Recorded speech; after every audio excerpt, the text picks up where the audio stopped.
What's up, everybody? We have just completed week one of the New York Knicks season, and we've got a few things to talk about before the Knicks play their very next game against the Milwaukee Bucks.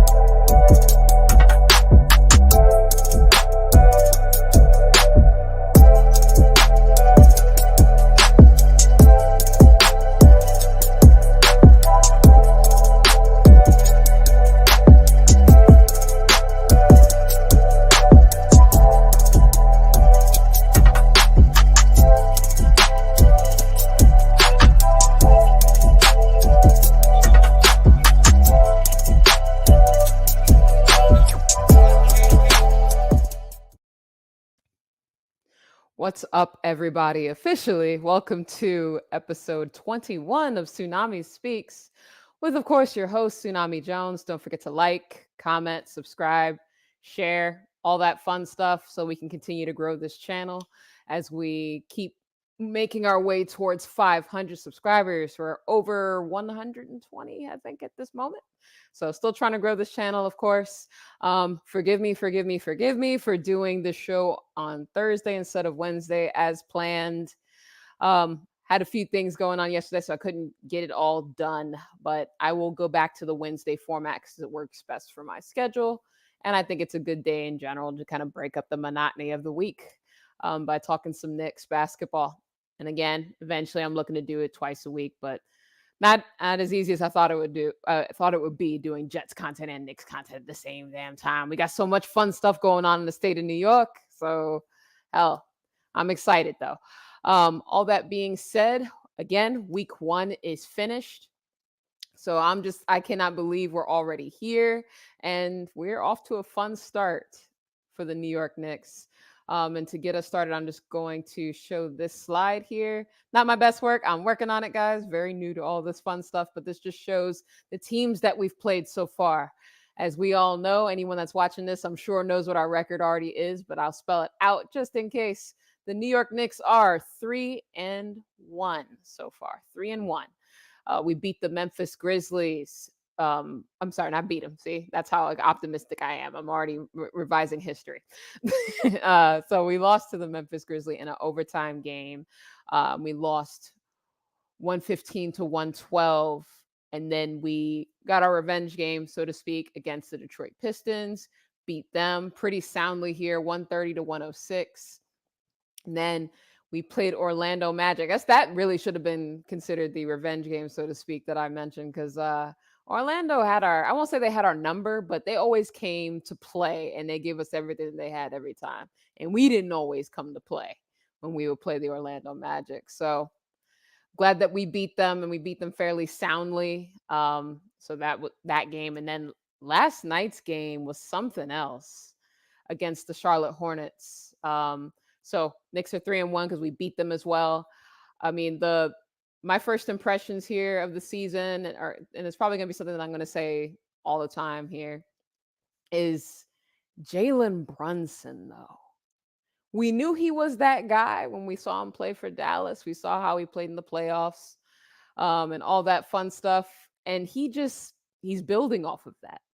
This is the player the New York Knicks needed. This is the point guard we've always needed. Welcome aboard, Fritz Alcindor Jr. Thanks for making the show. Appreciate you being here.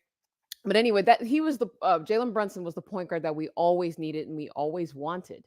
Again, from the footwork in the paint to the playmaking that he provides, the basketball savvy that he has, his basketball awareness and his IQ is very high. And for a team that's still relatively young, and we have some basketball players on this team that don't have the IQ, the high basketball IQ that we really need to really finish games off. So having Jalen Brunson there being that steadying factor, that coach on the floor, if you will, and then just that killer clutch gene. That's what really gets me about him. I'll get into the numbers in a minute with everybody, but again, I knew Jalen was good, but did I expect all of this quickly? No. So credit to those who did expect it this quickly. I know my boy I am Jarrell from Dope Soul Sports Talk. He was expecting all this. Queen expected some great play from him. I didn't expect a good play. I didn't expect this. Um, and for those who would probably come back and say this is very early in the season, meaning we've played and most of our competition so far hasn't been stellar. That's true, aside from the Memphis game being stellar competition. But still, again, he's the point guard. So when you see this kind of quickness and that this kind of chemistry already to begin the season with a brand new point guard, it's impressive. And I am so freaking excited. So many games that we lost last year because we didn't have a point guard like him in our midst. And now we have him. We have our quarterback, you know. Um, you guys know I'm a big football fan, so there's gonna be football references here and there. I can't help it. But we have that guy now. It's just exciting. He may not be a quote unquote superstar, but damn, he ain't far from it. We have an all-star. Agreed, Fritz. Let me go ahead and post this on here so everybody can see this because I agree with this comment wholeheartedly. Last season, they were calling him just a scoring guard. His comp was Lou Williams. He's blown that comp out of the water. Absolutely. Absolutely. The person I kind of thought of, well, I didn't really have a specific player in mind that was like a great comp for him. I thought he was a bit of a scoring guard, but I knew that he could distribute, but he looks like an even better passer than anyone could have expected, in my opinion. Like, didn't he had 13 assists, I believe, the other game. I don't remember what game what that was. It was either Detroit or Orlando that he had 13 assists. I, that I don't know. I didn't expect him doing that. He has great vision, as well as just great passing ability. And then to many fans' credit, a lot of people were worried that he was going to be a huge defensive liability. I didn't think he would be a defensive liability. What I said was that I thought he would just be solid, not a minus defender, but a neutral defender. There are times where he's looked fantastic on the defensive end. I still wouldn't call him stellar, but he's competent at least. The only people that might give him problems are just really big point guards, and there are a few in the NBA, but he holds his own, and he's willing to sacrifice his body as a point guard, and take those charges from your John Morants and stuff like that. You need a guy like that, especially when certain players aren't necessarily holding up their end of the bargain. And I did say that for everybody that knows me as an RJ fan. I will get into him in just a second, but I just wanted to continue to sing Jalen Brunson's praises because it has just been so fun to watch him. And so I'm going to go ahead and put this slide up, and I got some stats on here. Hopefully you guys can see this pretty well. So I just got the points, rebounds, assists, and then field goal percentage, 3-point percentage, free throws, and then turnovers, because that's a stat that matters a lot, especially when you're comparing these guys. So just to kind of get started here.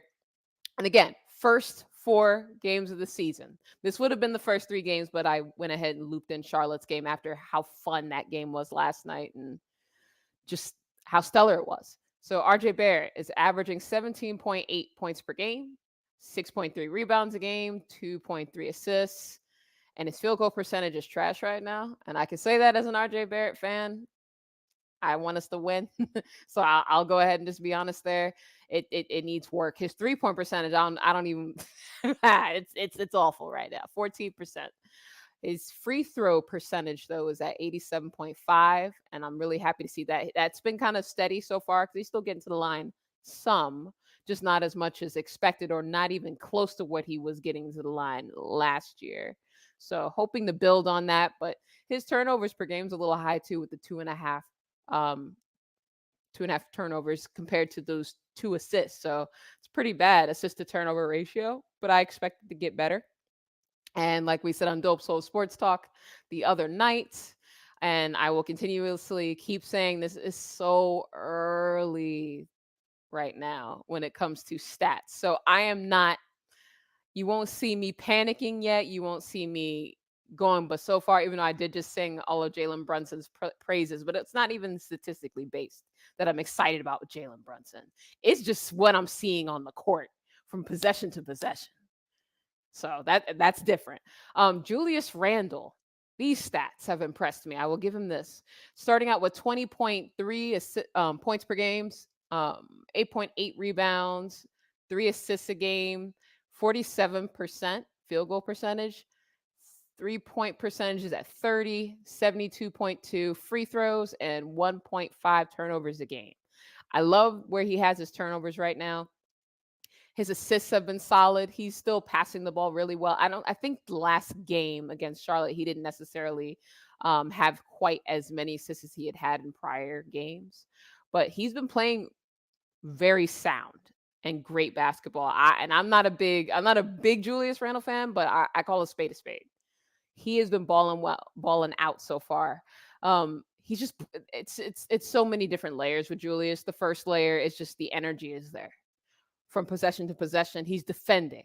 For me, that was like a big key because there were so many times last year, unfortunately, where he just wasn't D'ing up. He would take possessions off. Um, we know that's going to happen from time to time, especially from a lot of the all stars, superstars. They're going to take those possessions off. But it was highly noticeable from Julius, and we had seen better the year prior, even with him playing more minutes per game the year prior than compared to last year, right? So anyway, the effort is there, the defensive, the attentiveness on the defensive end is there. He's making quicker decisions. I don't fear Julius Randle with the ball anymore. That's a big deal because there were times where I would. And it's not that I thought he was a bad player. I just thought that he was going to make an inopportune pass or just a turnover in fourth quarter sometimes. You could even see last in the game against Charlotte, he looked better then too. He's comfortable now. And I think that's the Jalen Brunson effect. I really do. And that's so exciting. I'm glad that we have what looks to be our all-star power forward back. Maybe it's too early to say that. I know there's a lot of Julius haters out here. I'm trying to grade him on this year so far and not, reach back in the time machine as of last year. No, it wasn't that far ago. And yes, I know he was he had some horrible moments last year. I was very mad at him not wanting to help up teammates and all that, but it looks like he's put that behind him. We're seeing Zen Randall. Zen Randall saw the Dalai Lama over the summer and he is chill and relaxed. And I like the Randall we're seeing. I like the passion we're seeing from him too. Um, so I just definitely wanted to say that. Jalen Brunson, I already spoke about, so I'm not going to go too far on that. I will go back to RJ just for a moment. Those shooting percentages cannot last that long. I know that this has got to be better. I know that Uncle Freezy said on Dope Soul, and I'm gonna keep plugging it because I'm on it on Tuesday nights and it'll be on Thursday nights starting next week. But it's a great show and we have a great panel as well. Big ups to Queen, of course. But anyway, Uncle Freezy said that if he continues playing like this, should he come off the bench? And he said he would bench him, give more minutes to your Cam Reddishes of the world and your I guess your IQs and spots as well, because those are technically our backup 2, backup 3. I'm not ready for that yet. I would need to see him be worse than this. I but his finishing right now is an issue. I will admit that his 3-point shooting right now is putrid. But I think this won't even last past another week. I think it's going to get better because that kid is a grinder. He's a worker. He is in his own head. And when it comes to shooting, sometimes people just have these slumps. I just pray that it doesn't last much longer. But I believe in the kid. Sorry. Y'all know it's me. I'm going to believe in RJ Barrett. He's better than what he's showing. But he needs to play better, period. All right. Next up, I want to talk about Mitchell Robinson really fast. Mitchell Robinson, in my opinion, has looked better. He looked really great last night. His shot blocking. I didn't add that stat in here. I might add that in the future as well. It's just the only shot blockers we have are 2 players, so I didn't see the importance of having that column in this this sheet here. But I'll work on that.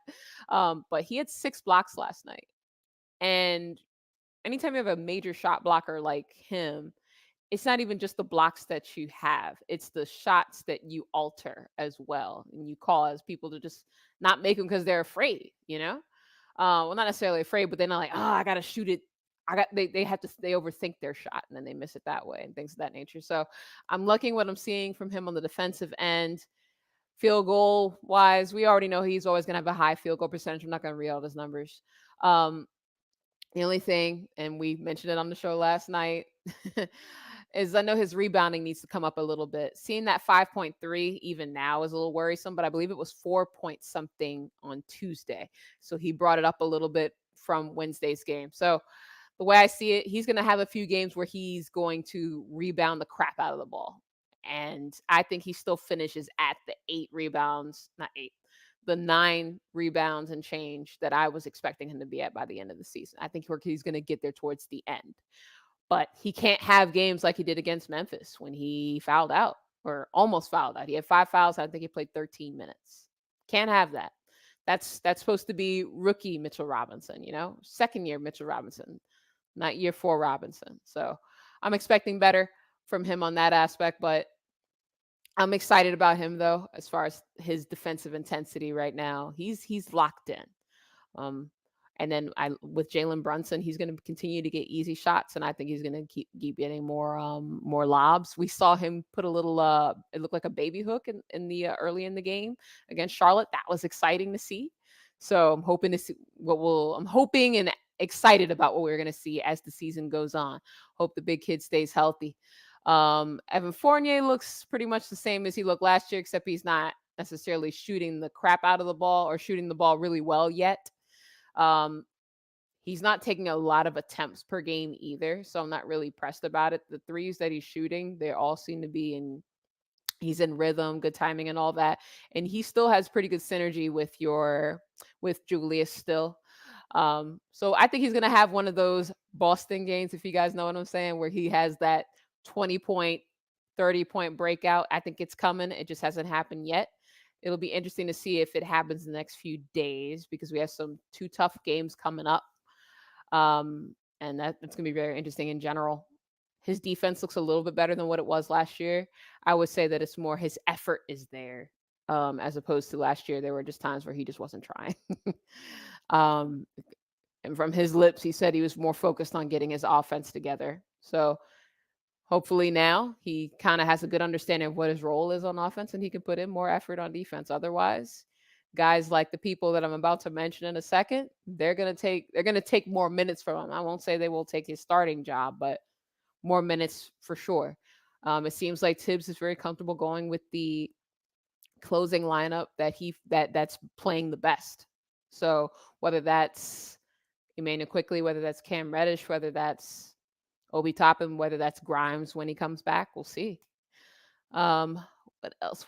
So going to Emmanuel Quickly, he's been kind of a bit of a hot button topic of late. So he's averaging 8 points a game, 5 rebounds. I'm just going to round up here, and then 5 assists, 35% field goal shooting, and 27.8% 3-point shooting, 80% free throw shooting. So these aren't the numbers that we expect from Emmanuel Quickly. We definitely expect better. I think he's slumping just a little bit. Obviously, we all know that game he had, game 3, was the most I won't say most exciting. It was the most complete game Emmanuel Quickly has played, to date season-wise, and I might say one of his best games in his career. Maybe. He gave us the stuff that we wanted as a point guard. His passing was crisp, the unselfishness was apparent. He didn't just necessarily pass the ball to Obi. Of course, as a Cam Reddish fan, as you guys already know, I'm not saying it just because Cam got his first few passes that I liked Emmanuel Quickly the way he plays. I'm a Quickly fan. I like the kid. I just want him to make sure he gets the ball to everybody and not just hone in on Obi. But he played a smooth game. He may not have made any of the shots because he didn't make any of the shots against Orlando, but it was just fun watching him and just knowing that it doesn't matter if he makes those shots. It's just how he's playing the game. It was a nice turn of pace. And of course, Quickly's defense this year has been pretty good too. And that's something that I was just really excited about because when we saw flashes of his defensive prowess. And now we're starting to see that a little bit more consistently. He's put on more weight. And I still think he's adjusting to having more muscle on him and kind of knowing just kind of knowing his body and things like that. So I think that's affecting things. I expect that 3-point percentage to come up. I definitely expect that field goal percentage to come up. It'll be exciting to see how he continues to impact this team as the season goes forward. But I'm comfortable having him come off the bench as the sixth man because that's what he's been the last few games. And then of course I got to go to my boy Cam Reddish. Let's go. My guy's averaging 10 points a game, 3.5 rebounds a game, half an assist on 53% field goal shooting and 45% 3-point shooting and 100% free throw shooting. Those are great numbers for him. Percentage wise, shooting wise and all that. I do not imagine that's going to last, but it's just refreshing to read it. I'm excited for him. His confidence is back. His defense has been very good. Saw that he helped close last night's game. That was refreshing to see. It looks like Tibbs is beginning to trust him. And we all know that was a big key because Tibbs didn't trust him before. Now, some could say that he's trusting him out of necessity. He doesn't have Grimes in there. And, and maybe he doesn't truly trust Fournier because of Fournier's inadequacies when it comes to defense. Maybe. But I don't think he would close with him if he doesn't want to close with him. Period. Quickly is quick. He could easily just go to Quickly or give Derrick Rose more minutes, which he really hasn't been. He's been very judicious with his minutes. So it's been really exciting seeing him. But again, the defensive prowess, having him there. Right now, he's shooting the ball really well, 3-point percentage wise. So that's just exciting in general. Again, I don't imagine it's going to stay anywhere near this as the season goes along. But if he continues to get and make shots as well, but I'll put it this way. If his shot selection stays up, his percentages will. That's one of the problems with Cam in general. It's just that sometimes his shot selection gets, crazy. And a lot of that happens when he feels like he's not touching the ball. So as long as he feels comfortable, I think that'll continue. I want him to keep using that Euro step because it can't be stopped. I love that dude's Euro step. The way he finishes in the paint. I feel comfortable with Cam out there.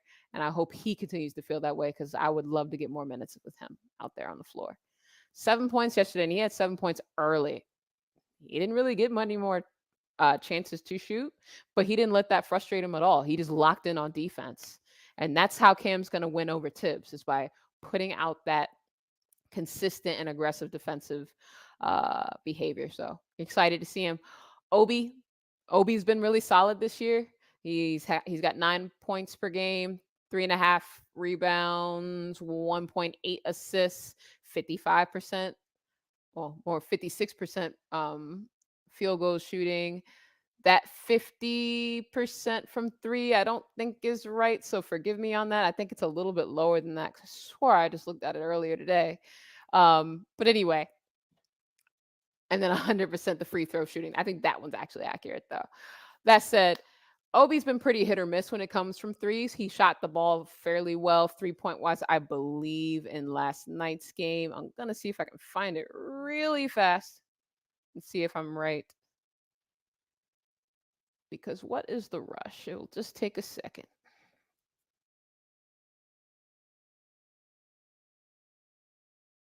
All right. So, maybe that 50% is accurate because Obi he made 3 out of 4 threes last night and had 9 points, 3 boards, 2 assists. So I'm just going to check real fast. But yeah, no, that 3-point percentage is accurate. Again, really early, so small sample size. So that's kind of the big factor is why it's like that. But it's just exciting to see that. I'm proud of Obi because he's been putting in that work on the 3-point line. If he's consistent, it opens up his entire game completely because defenders won't know how to really defend him because we already know what he can do when he gets in the paint. He can devastate you. So if he makes those threes, that's a whole nother ball game. He's looked better on the defensive end, and then his overall energy. He's been exciting to watch as always. As soon as there's a fast break, and if you know that Obi's in the game, you're like, okay, it's coming. That windmill or that between the legs deal is gonna happen. But I think he's winning Tibbs over a little bit too, but Julius is playing so well. I don't envy Tibbs's decision because it's a tough one. They both deserve more minutes, but as long as we're winning, I don't think anybody's angry right now. But good on Obi for playing this well. And hopefully he continues to build on this because we got a hell of a bench unit right now.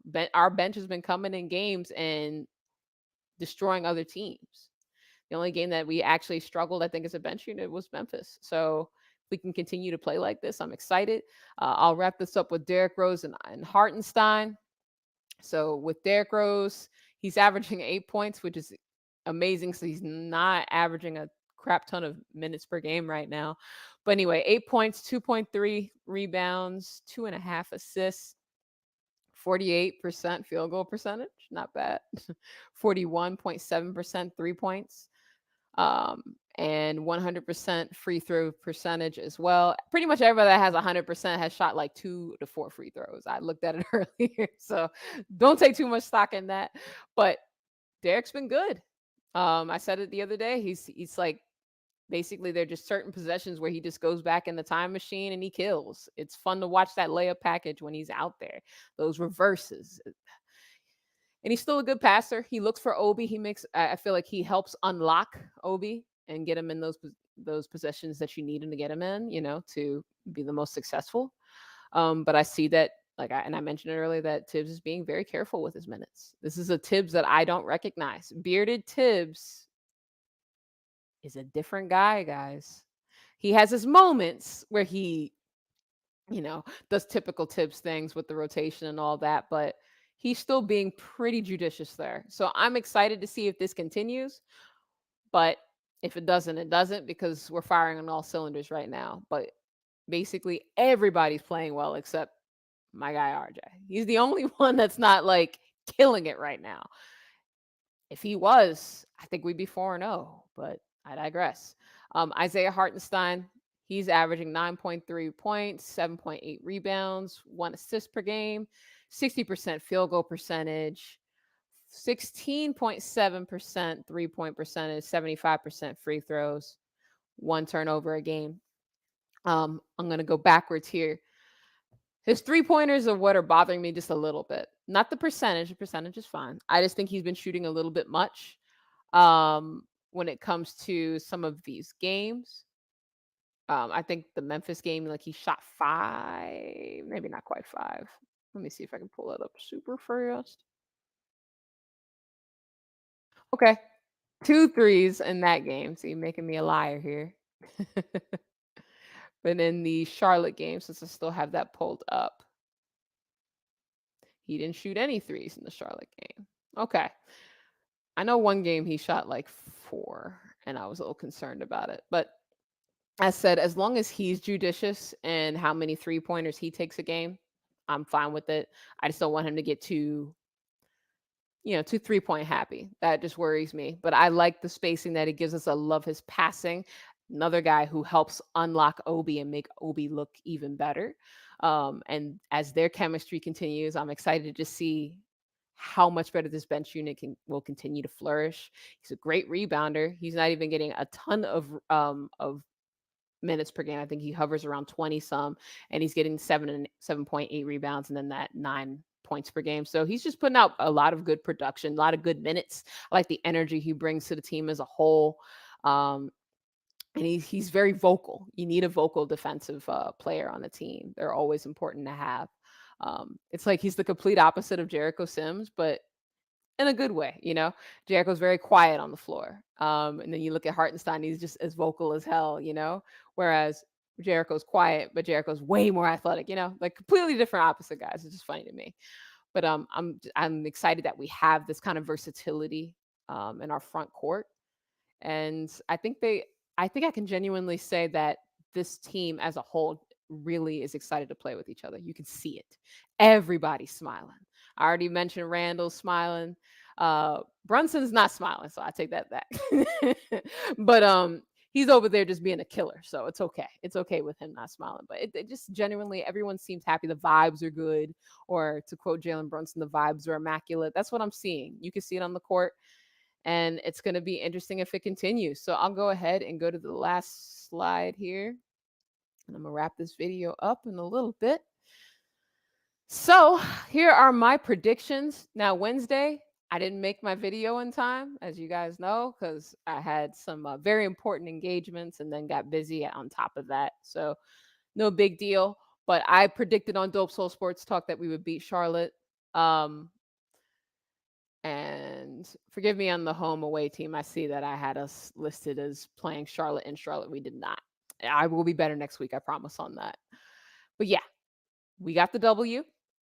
And we beat them by way more than the 105 to 100, but this is just a prediction slide, not what the actual outcomes are. So we do play Milwaukee in Milwaukee. That's going to be a very interesting game. We play them on Friday night Knicks, so I'm excited about that. I remember the last time that we played Milwaukee, it actually was a lot closer than any of us would have actually expected it to be. And I just feel like we match up fairly well with them. Giannis is scary and he is killing people, and they are 3-0. I will give them all of that credit. But I think Milwaukee is a team that, aside from Giannis and Drew Holiday, no one else really frightens me. Bobby Portis is wonderful. He's a fun player to watch.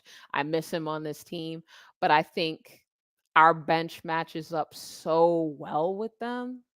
I mean, who do they have for Cam Reddish on that team? Who do they have for Emmanuel Quickly coming off the bench? Who do they have for Derrick Rose coming off the bench? I just I don't I think we have them there. Now, their starting lineup with Grayson Allen, to me, he's hit or miss. He's very streaky. He could either kill us or he could play like he played last game. I think he was 1 for 8. When I looked at that recent box score because I wanted to see how Brooklyn did against them. And they won that game because Giannis all over them. And Brooklyn, should have a better team than the New York Knicks do. So I understand all of that. I just feel like it's going to be a very interesting matchup. I think Randall's going to defend. Randall takes those all-star matchups very personally. I've noticed that before, and that was even last year when his defense was hit or miss. So now his defense has been more consistent, and now he's going against Giannis. I expect him to play him well. I'm not guaranteeing by any means a W, but I could see the Knicks eking one out, close game. We have Brunson on the team now. I won't say with Brunson all things are possible, but with Brunson, all things are closer to being possible. So I feel really good about this team. If we shoot the ball well, big caveat, if we shoot the ball well, we beat them. If we don't, I think they kill us. To me, it's one or the other. Will the threes fall for them? Yes and no. We'll see. But mostly, I like the way we match up against them. Only probably another worry that I do have is Brook Lopez versus Mitch. I know Brook's going to take them all the way out to the 3-point line, so that's going to leave the paint more open. So that's it. That is a concern. But we'll see. We'll see. I just think our bench really matches up well against them, and the Knicks are due to beat a good team. I know the season just started, so I know you hear me saying "do," but I feel like the Knicks just haven't really beaten a really good team in a while, even going back to last year. I think this would be the time for it. Now, the Knicks versus Cleveland, I don't feel very good about, to be honest with you. So even when I made a prediction the other day, I said the same thing. I didn't put like a stat on it or anything, or a specific like score or anything like that. But Donovan, I feel like is going to play really hard, and he's going to be kind of, I think he's going to come in excited to play against us. I don't think the Knicks are necessarily going to get blown out or anything. I just think we're going to lose. So I put 115, 104, basically meaning that they're just going to be comfortably in the lead the entire game, and that be it. If Garland plays with Mitchell, my score might go a little more up for them. Without, I haven't really seen much of Cleveland yet, so that's why I don't have like the strongest feeling about it. I just question them because I did have a lot of respect for them last year in regards to Mobley and Allen, and then adding Donovan. Wow.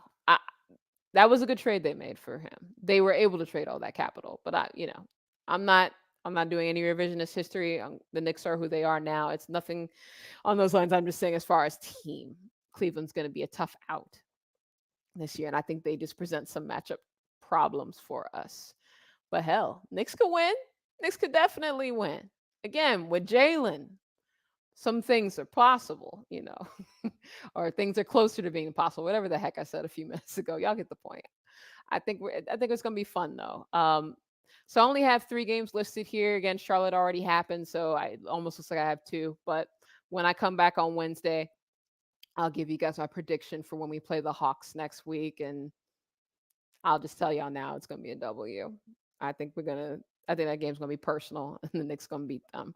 But I'll come up with a score and all that fun stuff later. Just wanted to do a quick video, do it live, and all that good stuff for you guys. Just really excited to see how the rest of the season goes. We got Friday night Knicks tomorrow. We get Sunday night Knicks as alongside our, well, in my case, my New York Jets. We're gonna play at 1 o'clock, so it's gonna be a fun day and a busy day. But all that said, wow, the Knicks are 3-1 to start. Let's go. I was only off by 1 game. I said we would go 3-0. I was off by that, but anyway, salute Stephen Fox. Salute. Of course, now that you're in here, I'm about to close up shop, but definitely watch the beginning of the video and all that good stuff. It was fun going over how this season has gone so far. I'm so pumped for what we're going to see next week. But all that said, I hope you guys have a great night, and see you tomorrow. Friday night mix. Let's go.